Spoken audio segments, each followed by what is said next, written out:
6 तारखेला 6 नोव्हेंबरला आपण ऍप्लिकेशन दिलेलं होतं शालेय गणवेश स्काउट गाईड संदर्भात। त्या संदर्भात एक झेडपीसीओ सरांनी चौकशी समिती तयार केली होती। त्या चौकशी समितीचा आज अहवाल आलेला आहे चौकशी समितीचा। मी फक्त तुम्हाला आज थोडक्यात निष्कर्ष जे चौकशी समितीने दिलेले आहेत ते निष्कर्ष सांगते। पहिलं, चौकशी समिती म्हटले जिल्ह्यातील गणवेश पात्र 1113 शाळांपैकी फक्त 291 शाळांना मुख्याध्यापकांनी पुरवठा आदेश सादर केलेले आहेत। उर्वरित शाळेला कुणी दिलेत हे स्पष्ट होत नाही असं चौकशी समितीचं म्हणणं आहे। तसेच गणवेश शिलाई काम शालेय समिती व मुख्याध्यापक स्थानिक स्तरावर व स्थानिक बचत गटांना अपेक्षित असताना जिल्ह्यातील सर्व शाळांनी जिल्ह्याबाहेरील पुरवठादारांना काम दिल्याचे दिसून येत आहे। त्याच्यामधले 3 पुरवठादार दाखवलेले आहेत जे तिन्ही सोलापूर जिल्ह्यातले आहेत। समर्थ महिला मंडळ कुचनगर सोलापूर, माऊली महिला स्वयंसहाय्यता बचत गट भद्रावती पेठ सोलापूर, समर्थ महिला स्वयंसहाय्यता बचत गट सोलापूर। तसेच तिसरा मुद्दा, वरील प्रमाणे धाराशिव जिल्ह्याबाहेरील सोलापूर येथील संस्थांना हे काम देण्यात आलेलं आहे। तसेच यांनी म्हटलं आहे की नमूद केलेल्या स्थानिक बचत गट तसेच स्थानिक पातळीवर हे बचत गटांना काम देण्यात यावं असं शासनाचा GR असून लेखी नकार कुठल्याही प्रकारचे घेतलेले नाहीत। बचत गटांचे स्थानिक बचत गट काम करण्यास तयार नसल्याबाबतचे लेखी नकार पत्र घेतलेबाबत कुठलाही पुरावा चौकशी समिती दरम्यान दिलेला नाहीये त्यांनी। तसेच महाराष्ट्र प्राथमिक शिक्षण परिषद मुंबई यांच्याकडील मार्गदर्शन पत्र 5 जून 2024 मुद्दा क्रमांक 10 आणि 11 नुसार स्थानिक कामगार तसेच महिला बचत गट यांना देणे अपेक्षित होते, परंतु सदर अटीचे पालन झाल्याचे दिसून येत नाही। वेळोवेळी सूचना देऊनही केंद्र प्रमुखामार्फत शालेय शिक्षण समितीला कापड वाटप केल्याबाबत केंद्र प्रमुखांचा जबाब सादर केलेला नाही। म्हणजे याच्यातून स्पष्ट होतंय की टोटल GRचं उल्लंघन केलेलं आहे। याच्यामध्ये कुठल्याही स्थानिक लोकांना ग्राह्य धरलं गेलं नाहीये। 1113 शाळा आहेत जिल्ह्यातल्या, ज्या शाळांचे टोटल युनिफॉर्म सोलापूरला देण्यात आले आणि चौकशी समिती दरम्यान फक्त 291 लोकांनी माहिती दिली की बाबा आमच्याकडे हे आम्ही यांना दिल्याचा आमच्याकडे कागदोपत्री पुरावा आहे, परंतु बाकी कुणीही सादर केलेला नाहीये मुख्याध्यापकांनी। सुरुवातीला यांनी म्हटलं होते केंद्र प्रमुखांनी वाटप केलं, केंद्र प्रमुखाचं कुठलंही डॉक्युमेंट्स त्यांनी चौकशी समिती दरम्यान सादर केलेलं नाही। तसेच त्यांनी जे गोष्टी सांगितल्या टोटल वेगळ्या दिलेल्या आहेत आणि स्पष्ट निष्कर्ष आहेत की पूर्णपणे GRचं उल्लंघन करून संगमताने, मी म्हणेन संगमताने 8 गट शिक्षण अधिकारी तसेच शिक्षण अधिकारी यांनी मुख्याध्यापकांना प्रेशर देऊन हे काम सोलापूरला पाठवलेलं आहे। मी आजच्या प्रेस कॉन्फरन्सच्या माध्यमातून मी सर्व मुख्याध्यापकांना देखील म्हणते की मला कोणत्याही मुख्याध्यापकांवर आक्षेप नाहीये, कारण मुख्याध्यापकांना ह्या गोष्टीमध्ये विचारात घेतलेलं नव्हतं, परंतु आता सगळं काही त्यांनी फोडले भांड ते मुख्याध्यापकांवर फोडलेलं आहे की आम्ही कुठलाही गट शिक्षण अधिकारी आणि शिक्षण अधिकाऱ्यांनी आम्ही कुठलंही असं काम केलेलं नाहीये। हे जे काम केलंय याला पूर्णपणे जबाबदार आहे शालेय समिती, म्हणजेच मुख्याध्यापक जबाबदार आहेत। त्यामुळे मी पत्रकार बांधवांना तुम्हाला हे पण म्हणेन की तुम्ही स्वतः पण प्रत्येक शाळेमध्ये काही मुख्याध्यापकांना जे तुमचे असतील त्यांना पण तुम्ही त्यांची बाईट घ्या की कळू द्या की खरंच मुख्याध्यापकांनी कापड बघितलाय का, किती मीटर शाळेला दिला होता, खरंच त्यांनी त्या सोलापूरच्या गारमेंटचं नाव तरी ऐकलंय का, त्या सोलापूर गारमेंटचा नंबर तर त्यांच्याकडे आहे का, त्यांच्याकडे कधी दिलं, काय दिलं, लेखी कुठं आहे तुमच्याकडे, अख्ख्या जिल्ह्याचे तालुका स्तरावर जे युनिफॉर्मचा कपडा आला होता त्याचं वाटप पत्र कुणाकडे आहे, काहीच नाहीये।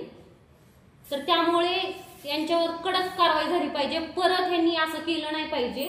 म्हणून आज ही आपण पत्रकार परिषद घेतो। आज माझ्यासोबत बऱ्याच बचत गटातल्या महिला आलेल्या आहेत ज्या शिलाईचं काम करतात, त्यांना माहिती देखील नाही। विचारलं का माझ्या बचत गटातल्या महिलांना आमच्या की तुम्ही काम करायला इच्छुक आहात नाही आहात, म्हणजे तुम्ही स्वतःच निष्कर्ष काढला की आम्ही धाराशिव जिल्ह्यातल्या सगळ्या महिला आम्ही ना करते, म्हणजे काय म्हणतात आम्ही केपेबलच नाहीयेत, आम्ही कोणीही महिला केपेबल नाहीये, आम्ही स्थानिक पातळीवरचे कोणतेही व्यावसायिक आमच्याकडे केपेबल नाहीयेत, हे 8 लोकांनी ठरवलं आणि सोलापूरला दिलं। त्यामुळे यांच्यावर कडक कारवाई झालीच पाहिजे। तुम्ही कारवाईची मागणी कुणाकडे केली आणि काय आता पुढे काय करणार?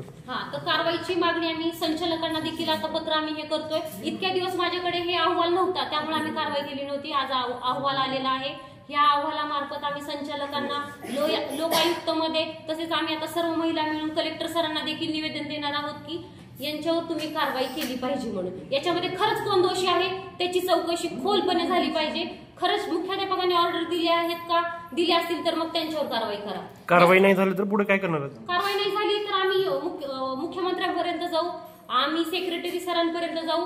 आज आम्ही आता शिक्षण अधिकाऱ्यांकडे जाणार आहोत, त्यांना जाब विचारायला की तुम्ही पत्र काढले का। चौकशी 16 तारखेला झाली, तुम्ही म्हटलं होतं की आम्ही खाली गट शिक्षण अधिकाऱ्यांना पत्र काढू, त्यांची माहिती घेऊ, तुम्ही पत्र काढलेत का? बिलकुल काढले नाहीयेत। मी स्वतः 50 ते 60 वेळेस जेव्हा झेडपी मध्ये गेले त्यावेळेस आज माझे हे कागद हातात आलेले आहेत। म्हणजे हे अतिशय चुकीचं, म्हणजे हे सुशिक्षित लोकांना सुद्धा मूर्खात काढायचं चक्क काम करतायत। सगळे गोल गोल उत्तर देत आहेत। जर सरांनी जर कारवाईचे आज पत्र काढले नाही तर आम्ही शिक्षण विभागाला देखील आज टाळालो, म्हणजे हे आम्ही खपून घेतलं जाणार नाही आमच्याकडून। ताई मला एक सांगा, हा नेमका घोटाळा किती पैशाचा आहे? तर सर याच्यात दुसरा त्याला लावून मला कळत नाही, याच्यात नेमकं दोषी कोण आहे, कोण कोणाला पाठीशी आहे? हा, याच्यामध्ये माझ्या अंदाजे मी 1,20,00,000 आहे, कारण एका युनिफॉर्मला 100 रुपये, म्हणजे आपल्या शाळेचे होते युनिफॉर्म 1,20,000 युनिफॉर्म होते। 100 रुपयांनी धरले 1,20,00,000। यांनी माझ्या म्हणजे ह्यांच्याच अधिकाऱ्यांनी, ह्यांच्याच ऑफिस मधल्या काही लोकांनी मला अशी माहिती दिलेली आहे की 30% पैसे घेतले, म्हणजे 70 रुपयाला युनिफॉर्म शिवायला दिलाय आणि वरचे 30 रुपये यांचे। म्हणजे जिल्ह्यात जर हे कळालं असतं तर ह्यांचं सगळीकडे कळालं असतं, म्हणून यांनी एक खटा सगळा कारभार केला। कोण दोषी? याच्यामध्ये मुख्य दोषी आहेत 8 गट शिक्षण अधिकारी आणि शिक्षण अधिकारी म्हणतात माझं कुठेही साईन नाहीये, पण जर मग तुम्ही नियंत्रण का नाही ठेवलं? तुम्हाला वारंवार आम्ही म्हणत होतो की सर असं झालंय, तसं झालंय, सगळं सोलापूरला चाललंय, मग शिक्षण अधिकाऱ्यांवर नियंत्रण ठेवायचं काम होतं, कारण तालुका लेवलला पैसे आले, तालुक्या लेवलला कपडा आलेला आहे। जर मग आम्हाला जर तुम्ही 8 ठिकाणी फिरवताय आणि सगळे 8 लोक चुकीची उत्तर देत आहेत, मग आम्ही जाणार कुणाकडे?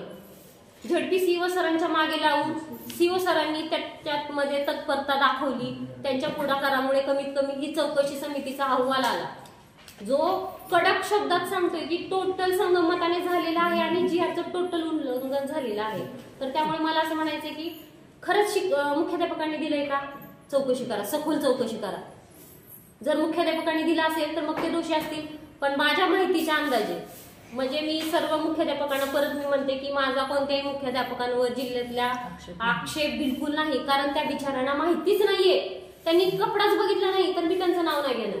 पण हे जे झालंय ते तालुका स्तरावरून जिल्हा लेवलला झालेलं आहे। ज्या अगोदर शासन निर्णयाप्रमाणे याची म्हणजे हे जे गणवेश शिवण्याची जी जबाबदारी आहे ती म्हणजे ह्या मुख्याध्यापकाची आहे, शालेय व्यवस्थापन समितीची आहे। बरोबर। आणि आपल्या धाराशिव जिल्हा परिषदेच्या शिक्षण विभागाच्या रेकॉर्डला अशी नोंद आहे की प्रत्येक मुख्याध्यापकाला केंद्र स्तरावर आणि त्यांच्या शाळा स्तरावर कापड पोहोचवण्यात आलेलं आहे। मग असं असताना आपण गट शिक्षण अधिकारी दोषी कसं म्हणतो? मग मला हेच म्हणायचं सर, जर केंद्र प्रमुखांना वाटप केलेलं आहे तर कागद का चौकशी समिती दरम्यान दिला नाही की कोणत्या केंद्र प्रमुखाने त्याच्याकडले मुख्याध्यापकांना किती मीटर कपडा दिला? आपण मला सांगा, तुम्ही घरातली काही वस्तू आणली तर नोंद असते की नसते ऑफिसला? आवक जावक किती नेले आणले तालुका स्तरावर असेल की नाही? केंद्र प्रमुखांकडे असेल की तालुक्यावर कपडा आलाय, ह्या केंद्र प्रमुखांना वाटप झालाय एवढा मीटर कपडा, त्या केंद्र प्रमुखाला वाटप झालाय, त्या केंद्र प्रमुखाने मुख्याध्यापकाला एवढा मीटर कपडा दिलाय, तेवढा मीटर कपडा दिलाय, असं का असायला हवं ना रजिस्टर? मग तुम्ही का नाही सादर केलं? जर तुम्हाला खरंच तुम्ही दिलंय ना तर सादर करायला हवं होतं चौकशी समिती दरम्यान। वारंवार मी मागणी केलेली आहे। एक केंद्र प्रमुखांना बोलवलं होतं चौकशी समिती दरम्यान, ते केंद्र प्रमुख सगळ्यांसमोर बोलले, 8 गट शिक्षण अधिकाऱ्यांसमोर म्हणले, तसेच ऍडिशनल सीओ जे आहेत मुख्य ज्यांच्याकडे चौकशी दिली होती त्यांच्या समोर काय बोलले की आम्हाला माहितीच नाही, माझ्याकडनं विस्तार अधिकारी एक होते, त्यांनी सह्या घेतल्या झालं, मी कपडा बघितला नाही, मला काही माहिती नाही। प्रत्येक ठिकाणी झालेलं आहे मॅडम, ह्याच्या अगोदर एकदा शिलाई कपड्यासाठी दिले होते, पण ते गणवेशच विद्यार्थ्यांना पोहोचले नाही असा आरोप काही तिथल्या लोकांनी केलाय, त्यामुळे ह्या वेळेस त्यांनी तसं ठरविलं असं माहिती दिली। नाही, पण ठरवणारे ते कोण? नाही, ह्या अगोदर जे आपल्याकडे बचत गटांना कामं मिळाली होती त्याचे आपण त्यांना कपडे शिवून दिलेत का? अगोदर जे बचत गटांना म्हणताय तुम्ही सर की बचत गटांना आधी दिले, त्यांनी दिले नाही, तुम्ही त्याची माहिती घ्या। मी त्याच्या संदर्भात पण ऍप्लिकेशन दिलं होतं, जेव्हा महिला आर्थिक विकास महामंडळाला युनिफॉर्म दिलते का त्याच्यातले सुद्धा 90% युनिफॉर्म सोलापूरला गेले होते। दिव्य मराठीने पण बातमी लावलेली आहे, पत्रकारांनी तुम्ही बातमी, तुम्हाला पण माहिती असेल, तो ऍप्लिकेशन पण दिलेला आहे। म्हणजे जर शांत बसलं तर हा कार्यक्रम कंटिन्यू चालणार आहे, कोणी बोलणार नाही का? तर ह्यांची संघटना आहे आज देखील ह्यांच्या संघटनेच्या बळावर जर तुम्ही कुणाला प्रेशराईज करत आहात, अतिशय चुकीचं काम आहे. आणि यांना असं वाटतं की आपण काहीतरी कुणाला तरी खालच्यांना सांगायचं, त्यांना दबावात घ्यायचं, सह्या करायला लावायच्या. का कोणत्या केंद्र प्रमुखाने सह्या केल्या नाहीत मला सांगा. महिला विकास महामंडळाची जी पहिली गणवेश होती त्या गणवेशामध्ये त्यांनी काय केलं, 4 तालुक्यातले गणवेश जे आहेत ना सोलापूर जिल्ह्यातल्या टेक्स्टाईलला दिला. ह्याच त्यांना दिले. काही गणवेश आपल्याला पण दिले हो. होते. मग असं असताना टेक्स्टाईलला दिलेले आहेत, मग ते पण गणवेश बचत गटांना द्यावा असं असतं, त्याच्यामुळे तुमच्यासाठी टेक्स्टाईलला दिलेले आहेत. बरोबर. मग ह्याच्या विरोधात आपण म्हणजे काय आवाज उठवला नाही? मग मी ते सांगते, तेव्हा सुद्धा मी आवाज उठवला होता. माझं कलेक्टर सरांकडे तक्रार आहे, तुम्ही ऍप्लिकेशन बघा. मी कलेक्टर सरांना सुद्धा तेव्हा म्हटलं होतं की सर अशा पद्धतीने सोलापूर जिल्ह्यात गणवेश झालेले आहेत. तुम्ही पण मी जी तक्रार दिली होती त्याची मला वाटतं दिव्य मराठीने पण दखल घेऊन तुम्ही पेपरमध्ये दिलेली असेल, दिव्य मराठीची पण. तुम्ही जिल्हाधिकाऱ्यांकडे तक्रार केली होती, मग जिल्हाधिकाऱ्यांनी कारवाई केली नाही, याचा पाठपुरावा केलाय का? मी तुम्हाला तेच सांगते की जोपर्यंत ह्या ऑफिसमध्ये येऊन तुम्ही चक्रा मारत नाही तोपर्यंत तुमची कारवाई केली जात नाही. गेल्या वेळेस देखील दखल घेतली नाही. ह्या वेळेस मी 50 ते 60 वेळेस आले म्हणून ही कारवाई निष्कर्ष निघालाय. म्हणजे मला सांगा, प्रत्येकाला काम असतं. एवढ्या वेळ जरी यायची वेळ आली, कोण सामान्य माणूस येणार आहे? कोण यांची चौकशी करणार आहे? येऊ शकत नाहीत ना. कोण महिला येणार आहे? आज मला सुद्धा स्वतःला असं वाटलं की मला नाही यायचं, मला नाही चौकशी करायची यांची. सो मॅडम, जिल्हाधिकाऱ्यांना निवेदन दिलं तर जिल्हाधिकाऱ्यांच्या निवेदनावर काय कारवाई झाली का जिल्हाधिकाऱ्यांनी काही कामच केलं नाही असं ते विचार? जिल्हाधिकाऱ्यांना निवेदन दिलेलं आहे मी की अशा प्रकारे सगळं जिल्ह्याचा कपडा सोलापूरला गेलाय. दुसऱ्या वेळेस पण त्यांनी तेच केलं सगळ्यांनी मिळून. म्हणून मी आज हे जे पत्र द्यायचं रिझन आहे ना, हे दुसऱ्या वेळेस आहे. आणि हे मला स्वतःला सुद्धा असं वाटलं की इथं येणं अतिशय चुकीचं आहे. म्हणजे जिल्हाधिकाऱ्यांचं ह्या प्रकरणावर नियंत्रण आहे का नाही तुम्ही सांगा. मग आता मला सांगा, हे सगळं 2-2दा होतंय तर काय नियंत्रण समजायचं? खासदार आमदाराकडे तुम्ही तक्रार दिली, मी डायरेक्ट जिल्हाधिकाऱ्यांना दिलेली आहे. खासदार आमदारांनी काय लक्ष दिलं नाही? आमदारांना सुद्धा दिलेली आहे. आमदारांचं पत्र देखील आहे की तुम्ही चौकशी करा म्हणून. म्हणजे असं नाहीये की सगळ्यांना मी लेखी तक्रार दिलेली आहे, मी वैयक्तिक जाऊन भेटलेली आहे, सगळ्यांना मी सांगितलेलं आहे. पण एवढा पाठपुरावा आपण करताय प्रत्येक वेळेस, गेल्या वेळेस आताही 50-60 वेळेस आपण चक्रा मारलात असे म्हणतायत, आपल्या याच्यावरती न्याय भेटत नाहीये. मग नेमकं पाऊल काय आणि आपण काय ऍक्शन घेणार आहात? आता मला सांगा, मी तुम्हाला उलट जेवढं मी पत्र मुलं आहेत ना, मग त्यात तुमची पण मुलं आले, सगळ्यांचं नुकसान नाही. त्या काळात प्रशासन झोपी गेले असं वाटतंय का तुम्हाला? मग चक्र दिसतंय, प्रशासन झोपी गेले. शिक्षण विभाग पूर्णपणे झोपी गेलेला आहे. त्यांना कितीही सांगा, काही करा, त्यांच्यावर बिलकुल फरक हे होत नाही. पहिल्या जो गणवेश होता ना, त्याच्यामध्ये माईंचं म्हणणं असं आहे की आपल्या जिल्ह्यामध्ये बचत गट नाहीये. त्याच्यामुळं बचत गट नसल्यामुळे आम्ही टेक्स्टाईलला तो आता मला सांगा, दुसऱ्या गणवेशाला कसं काय बचत गट उपलब्ध होते? मग मला हे सांगा, आपल्याकडे साधी सरळ गोष्ट आहे, यंत्रणा आहेत ना. महिला आर्थिक विकास महामंडळ एक यंत्रणा आहे, महिला आर्थिक विकास महामंडळ एक यंत्रणा आहे, उमेद एक यंत्रणा आहे. त्यांच्या बचत गटांकडेच यंत्रणा नाही शिवायची. मग मला हेच म्हणायचंय, का पत्र का दिलं नाही तुम्ही? अख्खा जिल्ह्यात एक पण नाहीये का? महाराष्ट्रातील ताज्या बातम्या पाहण्यासाठी आमच्या YouTube चॅनेलला सबस्क्राईब करा. इंस्टाग्राम आणि फेसबुकवर हा व्हिडिओ पाहत असाल तर फॉलो करायला विसरू नका. धन्यवाद.